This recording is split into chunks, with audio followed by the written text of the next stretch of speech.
सुद्युम्न से इला का रूपांतरण की कथा। पुराणों में उल्लेख आता है कि वैवस्वत मनु के पुत्र का नाम सुद्युम्न था। वह एक तेजस्वी और पराक्रमी राजा थे। एक बार सुद्युम्न शिकार के लिए जंगल में गए। वहां उन्हें एक अत्यंत सुंदर और मोहक वन दिखाई दिया।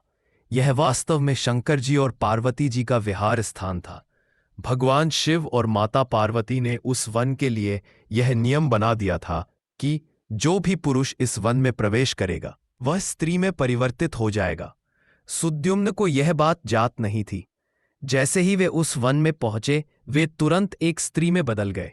अब उनका नाम इला हो गया। इला का सौंदर्य अनुपम था। वे अत्यंत लज्जालु और कोमल स्वभाव वाली बन गई। कुछ समय बाद इला की भेंट बुद्धि और तप में श्रेष्ठ बुद्ध देव से हुई, जो चंद्रमा के पुत्र थे। दोनों का विवाह हुआ और उनसे एक पुत्र उत्पन्न हुआ, पुरुरवा। पुरुरवा चंद्रवंश के आदि पुरुष बने। आगे चलकर उन्हीं से महान चंद्रवंश का विस्तार हुआ। इधर इला पूर्व सुद्युम्न अपने पुरुष रूप को पुनः प्राप्त करना चाहते थे।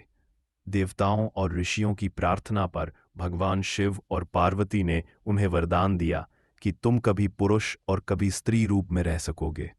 इस प्रकार सुद्युम्न कभी पुरुष रहते तो कभी इला रूप में स्त्री बन जाते। शिक्षा यह कथा हमें सिखाती है कि देव नियम और दिव्य शक्तियों के प्रभाव से मनुष्य का रूप और जीवन बदल सकता है। स्त्री और पुरुष दोनों रूप ही दिव्य सृष्टि के आवश्यक अंग हैं।